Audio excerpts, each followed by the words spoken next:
আর কতটা সুন্দর ভাবে ট্রেনটাকে সাজানো হয়েছে। তো চলো আর বেশি দেরি করবো না, এবার ভিতরে ঢোকা যাক। একটা জিনিস আমার খুবই বেশি ভালো লাগে,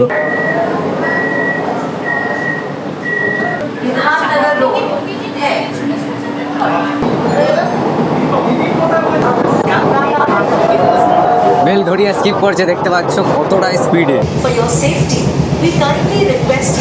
সোদপুর কিন্তু ছেড়ে দিয়েছে এইবার, আর যেটা প্রতিটা স্টেশনে দেখা যাচ্ছে। কেমন লাগছে বলো?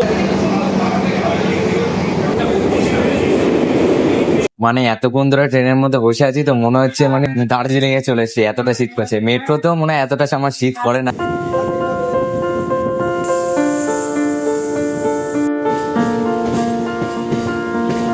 হেই হ্যালো বন্ধুরা, তোমরা সবাই কেমন আছো? আশা করি সবাই খুব ভালো আছো।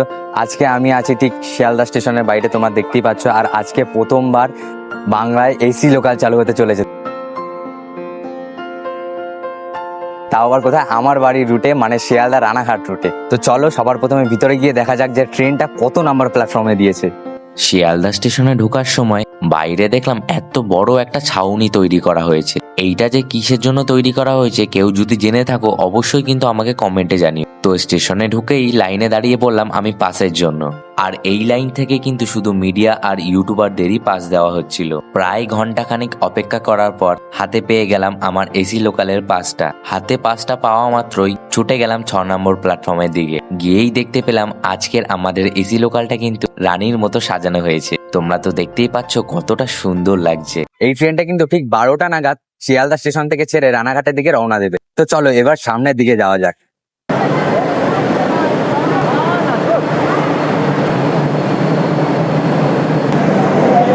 দেখো আজকে প্রশাসন ব্যবস্থা কিন্তু খুব টাইট আছে। আর একটু সামনে এগোতেই দেখলাম এখানে কিন্তু হচ্ছিল ভার্চুয়াল স্পিচ। আর এইখান থেকেই আমাদের এসি লোকালকে গ্রিন ফ্ল্যাগ দেখিয়ে রওনা করা হবে।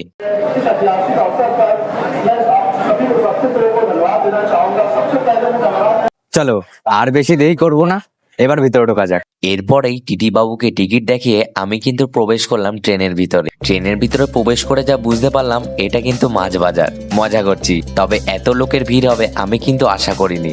এই ট্রেনে যাদের দেখতে পাচ্ছ বেশিরভাগই সব ইউটিউবার আর প্রেস মিডিয়ার লোকজন। কাল থেকেই কিন্তু এই ট্রেনে সাধারণ মানুষ যাত্রা শুরু করতে পারবে। এইবার তোমাদের এই ট্রেনটার ব্যাপারে কিছু ইনফরমেশন দিয়ে দিই। যেমন এই ট্রেনটা কিন্তু প্রত্যেক দিন চলবে। সকাল 8:30টার সময় রানাঘাট থেকে ছেড়ে 10:10 নাগাদ শিয়ালদায় ঢুকবে। আর এই ট্রেনটার রিটার্ন যাওয়ার টাইম হলো সন্ধ্যেবেলা 6:50 নাগাদ ছেড়ে রাত্রি 8:30 নাগাদ রানাঘাট ঢুকবে। এই ট্রেনটা শিয়ালদা থেকে দমদম বা বিধাননগর অব্দি ভাড়া হলো 35 টাকা। শিয়ালদা থেকে সোদপুর অব্দি ভাড়া 40 টাকা। আর খড়দা বা ব্যারাকপুর অব্দি ভাড়া কিন্তু 60 টাকা করে। নৈহাটি বা কাঁচরাপাড়া অব্দি ভাড়া পড়ছে 90 টাকা। কল্যাণী অব্দি এটার ভাড়া পড়ছে 95 টাকা। আর শিয়ালদা থেকে চাকদা অব্দি এটার ভাড়া কিন্তু 105 টাকা। আর রানাঘাট অব্দি 120 টাকা। তো দেখো এইদিকে কথা বলতে বলতে আমাদের ট্রেন 12:05 নাগাদ রওনা দিয়ে দিল রানাঘাটের দিকে।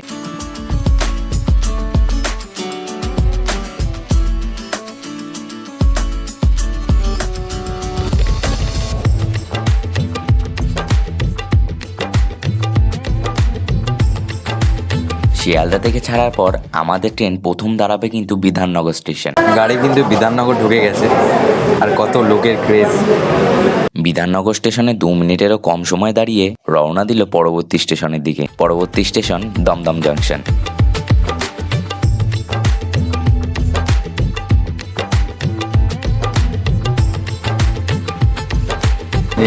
গাড়ি কিন্তু ঢুকে গেল দমদম জংশন। লোকের ক্রেজ দেখো, সবার হাতে ফোন, সবাই কিন্তু ভিডিও করছে এই ট্রেনে। এই ট্রেনে যেমন সবাই ভিডিও করছিল তেমন কিন্তু সবাই উঠতেও ভয় পাচ্ছিল, কারণ এই ট্রেনটা খুব কম সময় দাঁড়িয়ে দরজাটা কিন্তু বন্ধ হয়ে যাচ্ছিল।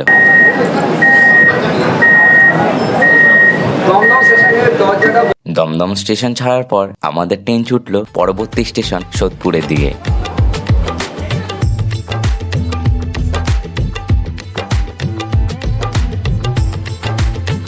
ট্রেন কিন্তু এখন 3rd স্টপেজে ঢুকে গেছে, মানে সোদপুর স্টেশন।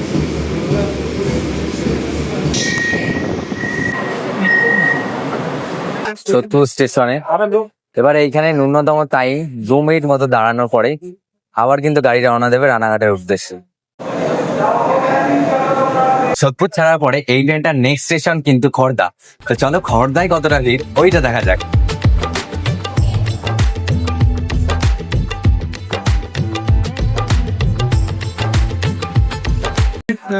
এই যে গাড়ি কিন্তু এখন খড়দা ঢুকে গেছে, মানুষজনের ভিড় প্রচুর। এইটা কিন্তু প্রত্যেকটা স্টেশনে দেখতে পাচ্ছি, কিন্তু সবাই কিন্তু উঠতে ভয় পায়, আওয়াজ করে দিয়েছে। খড়দা ছাড়ার পরে পরবর্তী স্টেশন কিন্তু ব্যারাকপুর। দেখো গাড়ি কিন্তু ব্যারাকপুর ঢুকে গেছে, আর যেটা প্রতিটা স্টেশনে দেখা যাচ্ছে সবার হাতে ফোন নিয়ে কিন্তু ভিডিওটা অন আছে। ব্যারাকপুর থেকে ছাড়ার পরে এইবার নেক্সট হল কিন্তু নৈহাটি জংশন। তো চলো নৈহাটিতে গিয়ে একবারে কথা হচ্ছে।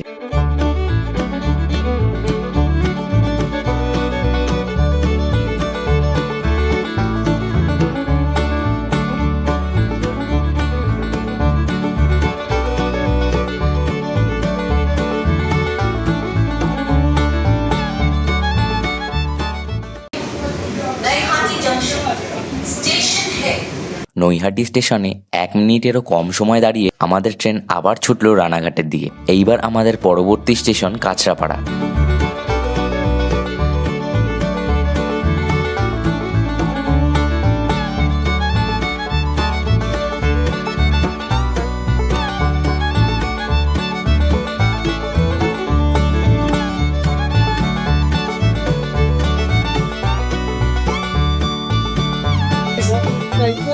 গাড়ি কিন্তু এইবার ঢুকে গেছে কাঁচরাপাড়ায়। কাঁচরাপাড়ায় দাঁড়ালো ওই মিনিট খানিক মতো। ট্রেন কিন্তু কাঁচরাপাড়া থেকে ডিপার্চার হয়ে গেছে। এইবার আমাদের পরবর্তী স্টেশন কিন্তু কল্যাণী।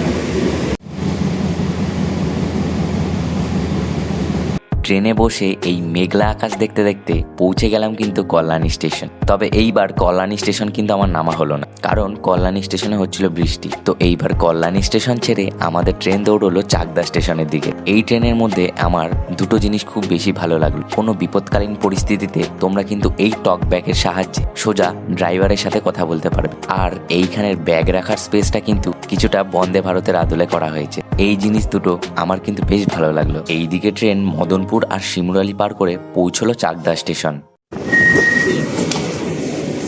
গাড়ি কিন্তু ঢুকে গেল চাকদা স্টেশনে।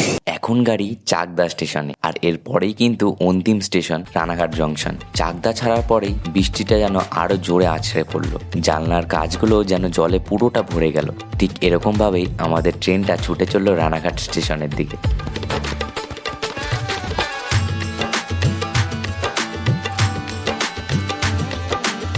রানাঘাট পৌঁছেই দেখলাম হচ্ছে কিন্তু বৃষ্টি মুষলধারা। আর রানাঘাট যখন পৌঁছেই গেছি আর তো কিছু দেখানোর নেই। এই ট্রেনটা কিন্তু এখন চলে যাচ্ছে রানাঘাট কারশেডে। কাল থেকে চালু হবে এটার কমার্শিয়াল রান।